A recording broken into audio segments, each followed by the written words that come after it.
ನಮಸ್ತೆ friends, welcome to my channel.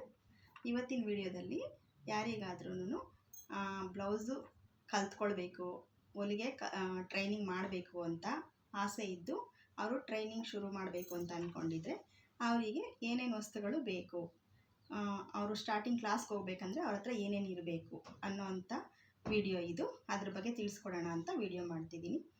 ಅವ್ರಿಗೆ ಏನು ಜಾಸ್ತಿ ವಸ್ತುಗಳ ಅವಶ್ಯಕತೆ ಇರೋದಿಲ್ಲ ಫ್ರೆಂಡ್ಸ್.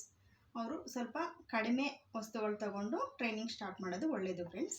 ಯಾಕಂದರೆ ಕೆಲವರು ಈ ಟ್ರೈನಿಂಗನ್ನು ಶುರು ಮಾಡ್ತಾರೆ, 1 ತಿಂಗಳು ಇಲ್ಲ 2 ತಿಂಗಳು ಕ್ಲಾಸ್ ಅಟೆಂಡ್ ಆಗ್ತಿರ್ತಾರೆ, ಹೋಗ್ತಿರ್ತಾರೆ, ಮತ್ತು 1-2 ತಿಂಗಳಾದಮೇಲೆ ಚೇಂಜ್ ಮಾಡಿಬಿಟ್ಟು ಆ ಕ್ಲಾಸ್ ಬಿಟ್ಬಿಟ್ಟು ಬೇರೆ ಕೆಲಸದಲ್ಲಿ ತೊಡಗಿಸ್ಕೊಂಡ್ಬಿಡ್ತಾರೆ. ಹಾಗಾಗಿ ಅವರು ಕಂಟಿನ್ಯೂಸ್ ಇದೇ ಫೀಲ್ಡಲ್ಲಿ ಮುಂದುವರಿತಾರೆ ಅಂದರೆ ಬೇರೆ ನೀಡ್ಸ್ ಇರುತ್ತೆ. ಇಲ್ಲ ಸ್ವಲ್ಪ ಜನ ಇದನ್ನು ಪ್ರೊಫೆಷನಲ್ ಆಗಿ ತಗೋಬೇಕು ಅಂತ ಟ್ರೈನಿಂಗ್ ಮಾಡೋರು ಇರ್ತಾರೆ. ಕೆಲವರು ನಮ್ಮ ಬಟ್ಟೆ ಮಾತ್ರ ಸ್ಟಿಚ್ ಮಾಡ್ಕೊಳ್ಳೋಣ, ನಮ್ಮ ಬಟ್ಟೆ ಮನೆ ಬಟ್ಟೆ ಸ್ಟಿಚ್ ಮಾಡಿಕೊಂಡ್ರೆ ಸಾಕು ಅಂತ ಹೋಗೋರು ಇರ್ತಾರೆ.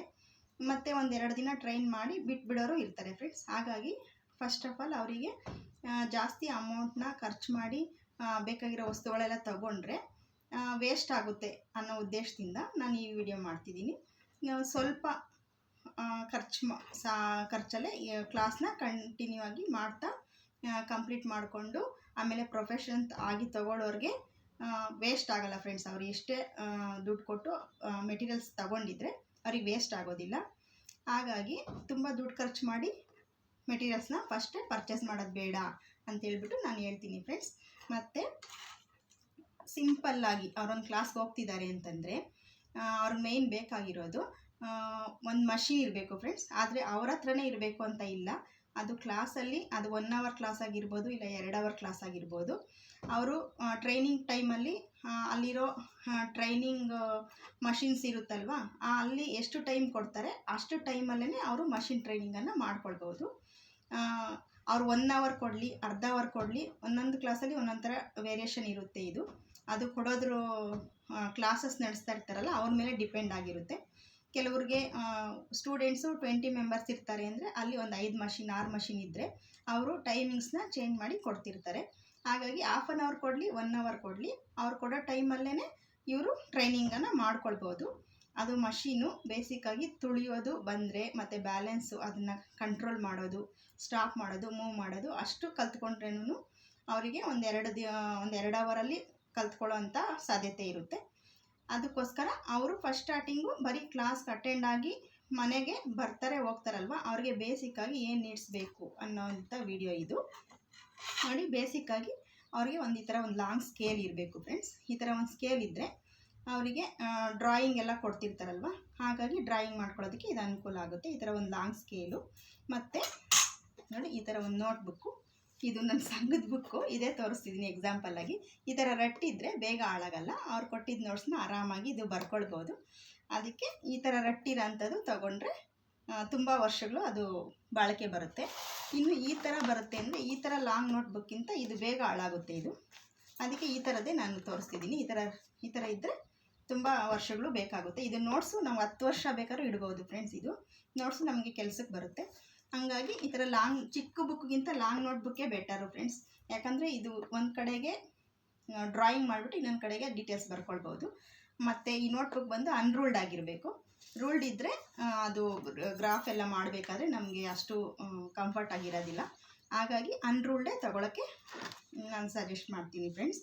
ಮತ್ತು ಇದು ನೋಟ್ಬುಕ್ ಆದಮೇಲೆ ಈ ಸ್ಕೇಲ್ ಆದಮೇಲೆ ಒಂದು ಟೇಪು ಬೇಕು ಫ್ರೆಂಡ್ಸ್. ಒಂದು ಟೇಪ್ ಇದು ಸಿಂಪಲ್ಲಾಗಿ ಒಂದಿದ್ರೆ ಸಾಕು.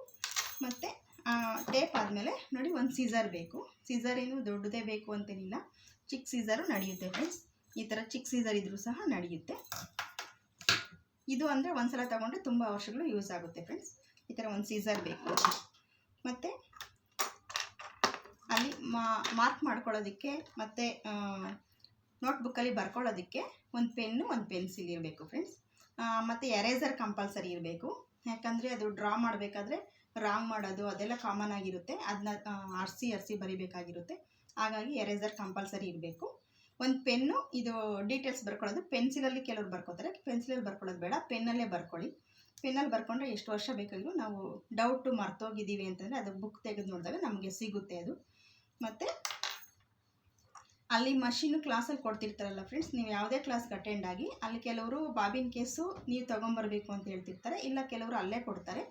ಆ ಥರ ಏನಾದರೂ ಬಾಬಿನ್ ಕೇಸು ನೀವು ತೊಗೊಂಡು ಬರಬೇಕು ಅಂತಂದರೆ ಹೊಸದೊಂದು ಬಾಬಿನ್ ಒಂದು ಕೇಸ್ ತೊಗೊಂಡಿರಿ ಫ್ರೆಂಡ್ಸ್, ನಾರ್ಮಲ್ ಮಷಿನ್ಗೆ ಆಗುವಂಥದ್ದು ನೋಡಿ. ಇದು ಈ ಥರ ಬಾಬಿನ್ ಕೇಸು ಒಂದು ತೊಗೊಂಡಿರಿ, ಬಾಬಿನ್ಗಳು ಒಂದೆರಡು ತೊಗೊಂಡಿರಿ. ಮತ್ತು ಇದು ಟ್ರಿಮ್ಮರು ಫ್ರೆಂಡ್ಸ್, ಇದು ಚಿಕ್ಕದಾಗಿ ನಾವು ಏನಾದರೂ ಸ್ಟಿಚ್ ಮಾಡಬೇಕಾದ್ರೆ ಥ್ರೆಡ್ ಕಟ್ ಮಾಡ್ಕೊಳ್ಳೋದಕ್ಕೆ ಅದಕ್ಕೆ ಯೂಸ್ ಆಗುತ್ತೆ. ಮತ್ತು ರಾಂಗ್ ಮಾಡಿದ್ರೆ ಓಪನ್ ಮಾಡೋದಕ್ಕೂ ಇದು ಯೂಸ್ ಆಗುತ್ತೆ. ಓಪನ್ ಮಾಡೋದಕ್ಕೆ ಈ ಥರದ್ದೊಂದು ಬರುತ್ತೆ ಇದು ಜಸ್ಟ್ ಒಂದು 15 ರುಪೀಸು 10 ರುಪೀಸೇ ಇರುತ್ತೆ ಅಷ್ಟೇ, ಇದು ಫ್ಯಾನ್ಸಿ ಸ್ಟೋರ್ಗಳಲ್ಲಿ. ಇದು ಒಂದು ತಗೊಂಡಿರಿ, ಯಾಕಂದರೆ ಇದು ಬೇಗ ರಿಮೂವ್ ಮಾಡ್ಬೋದು. ಸ್ಟಾರ್ಟಿಂಗ್ ಸ್ಟೇಜಲ್ಲಿ ರಾಂಗ್ ಮಾಡೋದು, ಸ್ಟಿಚ್ನ ರಿಮೂವ್ ಮಾಡೋದು ಅದೆಲ್ಲ ಕಾಮನ್ ಇರುತ್ತೆ. ಆ ಸ್ಟಿಚ್ನ ರಿಮೂವ್ ಮಾಡಬೇಕಂದ್ರೆ ಇದು ಈಸಿ ಆಗುತ್ತೆ, ಇದರಲ್ಲಿ ಬೇಗ ರಿಮೂವ್ ಮಾಡ್ಬೋದು. ಮತ್ತು ಮಾರ್ಕರ್ ಬೇಕಾಗುತ್ತೆ ಫ್ರೆಂಡ್ಸ್, ಇದು ಬಟ್ಟೆ ಮೇಲೆ ಮಾರ್ಕ್ ಮಾಡಬೇಕಲ್ವಾ, ಅದಕ್ಕೆ ಈ ಥರ ಮಾರ್ಕರ್ಸ್ ಬೇಕಾಗಿರುತ್ತೆ ನೋಡಿ. ಇದು ಕಲರ್ ವೈಸ್ ಬರ್ತಾ ಇರುತ್ತೆ.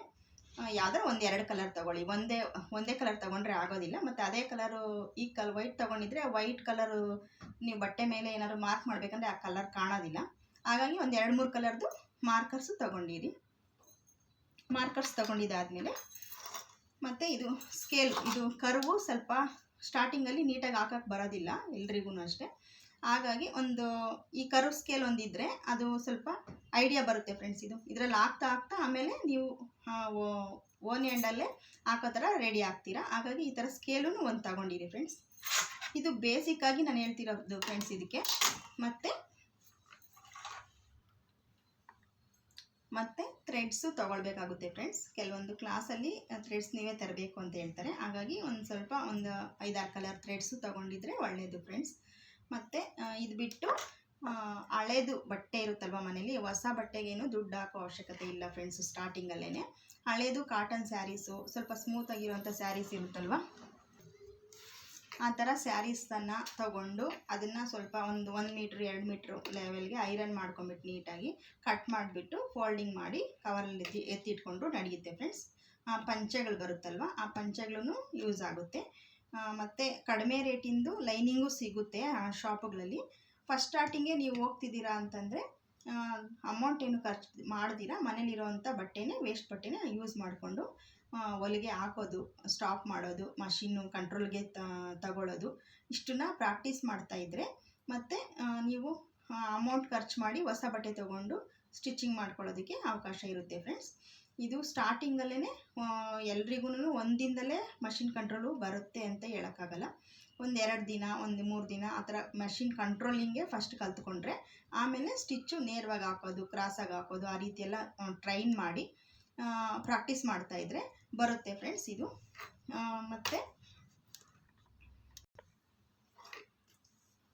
ಚಿಕ್ಕದೊಂದು ಮಷಿನ್ ತಗೊಂಡ್ರೂ ನಡೆಯುತ್ತೆ ಫ್ರೆಂಡ್ಸ್. ಸ್ವಲ್ಪ ದಿನ ಟ್ರೈನಿಂಗ್ ಮಾಡಿದಾದಮೇಲೆ ನಮಗೆ ಕಾನ್ಫಿಡೆಂಟ್ ಬಂದಮೇಲೆ ನಾವು ಮಾಡ್ತೀವಿ ಅಂತ ಅನಿಸಿದಾದ್ಮೇಲೆ ಒಂದು ಮಷಿನ್ಗೆ ಅಮೌಂಟ್ ಹಾಕಿ ತೊಗೊಂಡ್ರೂ ನಡೆಯುತ್ತೆ ಫ್ರೆಂಡ್ಸ್. ಮತ್ತು ವೇಸ್ಟ್ ಮಾಡೋ ಅಮೌಂಟು ವೇಸ್ಟ್ ಆಯಿತು ಅಂತ ಅನಿಸಲ್ಲ ಫ್ರೆಂಡ್ಸ್. ನಾವು ಫಸ್ಟೇ ಮಷಿನ್ ತೊಗೊಂಡ್ಬಿಟ್ಟು ಅದು ಸ್ಟಿಚಿಂಗು ನಮಗೊಂದು 2 ತಿಂಗಳು ಹೋಗ್ಬಿಟ್ಟು ನಿಲ್ಲಿಸ್ಬಿಟ್ರೆ, ಅದು ಕ್ಲಾಸ್ಗೆ ಹೋಗಿ ಕಂಟಿನ್ಯೂನು ಮಾಡ್ಕೊಳ್ದಿರ ನಿಲ್ಲಿಸ್ಬಿಟ್ರೆ ಅದಷ್ಟು ಅಮೌಂಟು ವೇಸ್ಟ್ ಆದಂಗಿರುತ್ತೆ, ಆ ಮಷಿನ್ನು ಸೈಡಿಗೆ ಬಿದ್ದುಬಿಟ್ಟಿರುತ್ತೆ. ಹಾಗಾಗಿ ನಿಮಗೆ ಕಾನ್ಫಿಡೆಂಟ್ ಬಂದಮೇಲೆ ಒಂದು ಚಿಕ್ಕದೊಂದು ಮಷಿನ್ ತೊಗೊಂಡ್ರೂ ನಡೆಯುತ್ತೆ ಫ್ರೆಂಡ್ಸ್. ಇದು ಬೇಸಿಕ್ಕಾಗಿ ಟ್ರೈನಿಂಗ್ ಮಾಡಬೇಕು ಅನ್ನೋರಿಗೆ ಇಷ್ಟು ವಸ್ತುಗಳಿದ್ದರೆ ಸಾಕು ಫ್ರೆಂಡ್ಸ್. ಆದರೆ ಇದೇ ಪ್ರೊಫೆಷನ್ ಆಗಿ ತೊಗೊತೀವಿ, ಇದರಲ್ಲೇ ನಾವು ಮುಂದುವರಿತೀವಿ ಅನ್ನೋದಾದರೆ ತುಂಬ ವಸ್ತುಗಳ ಅವಶ್ಯಕತೆ ಇದೆ ಫ್ರೆಂಡ್ಸ್. ಆ ವಸ್ತುಗಳದ್ದು ಇನ್ನೊಂದು ದಿನ ನಾನು ಇನ್ನೊಂದು ವಿಡಿಯೋದಲ್ಲಿ ತಿಳಿಸ್ಕೊಡ್ತೀನಿ. ಈಗ ಸ್ಟಾರ್ಟಿಂಗಲ್ಲಿ ಕಲಿತಾ ಇರೋರಿಗೆ ಇಷ್ಟೇ ಸಾಕು ಫ್ರೆಂಡ್ಸ್, ಇಷ್ಟು ವಸ್ತುಗಳಿದ್ದರೆ ಸಾಕು. ಇದು ವೀಲ್ ಮಾರ್ಕರು, ಇದು ಬ್ಲೌಸಸ್ಗೆ ಯೂಸ್ ಆಗುತ್ತೆ, ಇದರ ಅವಶ್ಯಕತೆಯೂ ಇಲ್ಲ ಫ್ರೆಂಡ್ಸ್. ಸ್ಟಾರ್ಟಿಂಗಲ್ಲಿ ಇಷ್ಟು ಕಡಿಮೆ ವಸ್ತುಗಳಿಟ್ಕೊಂಡೆ ನಾವು ಟೈಲರಿಂಗ್ ಕೆಲಸನ ಟ್ರೈನಿಂಗನ್ನು ಸ್ಟಾರ್ಟ್ ಮಾಡ್ಬೋದು ಫ್ರೆಂಡ್ಸ್. ಇಷ್ಟರಲ್ಲೇ ಸ್ಟಾರ್ಟ್ ಮಾಡಿ ಇಂಪ್ರೂವ್ಮೆಂಟ್ ಆಗಿ ಮತ್ತೆ ಮುಂದಕ್ಕೆ ಈ ಕೆಲಸದಲ್ಲಂತೂ ತುಂಬ ವಸ್ತುಗಳ ಅವಶ್ಯಕತೆ ಬೀಳುತ್ತೆ. ಇದನ್ನೇ ಪ್ರೊಫೆಷನ್ ಆಗಿ ತಗೊಳ್ತೀವಿ ಅಂದರೆ ಅದು ಇವಾಗ ಅವಶ್ಯಕತೆ ಇಲ್ಲ. ಸ್ಟಾರ್ಟಿಂಗಲ್ಲಿ ಟ್ರೈನಿಂಗ್ ಹೋಗೋರಿಗೆ ಇಷ್ಟರಲ್ಲೇ ನೀವು ಟ್ರೈನಿಂಗನ್ನು ಸ್ಟಾರ್ಟ್ ಮಾಡ್ಬೋದು ಫ್ರೆಂಡ್ಸ್. ಈ ವಿಡಿಯೋ ಹೇಗನ್ನಿಸ್ತು ಅಂತ ಕಮೆಂಟಲ್ಲಿ ತಿಳಿಸಿ ಫ್ರೆಂಡ್ಸ್. ಈ ವಿಡಿಯೋ ನಿಮಗೆ ಯೂಸ್ಫುಲ್ ಅನಿಸಿದ್ರೆ ಇದಕ್ಕೊಂದು ಲೈಕ್ ಕೊಡಿ ಫ್ರೆಂಡ್ಸ್. ಹಾಗೆ ನನ್ನ ಚಾನಲ್ನ ಸಬ್ಸ್ಕ್ರೈಬ್ ಮಾಡಿಕೊಂಡು ಸಪೋರ್ಟ್ ಮಾಡಿ ಫ್ರೆಂಡ್ಸ್. ಮತ್ತು ಎಲ್ರಿಗೂ ಇದನ್ನು ಟ್ರೈನಿಂಗ್ನ ಶುರು ಮಾಡ್ತೀವಿ ಅನ್ನೋರಿಗೆಲ್ಲ ನನ್ನ ಕಡೆಯಿಂದ all the best friends. Thanks for watching my video friends. Bye friends.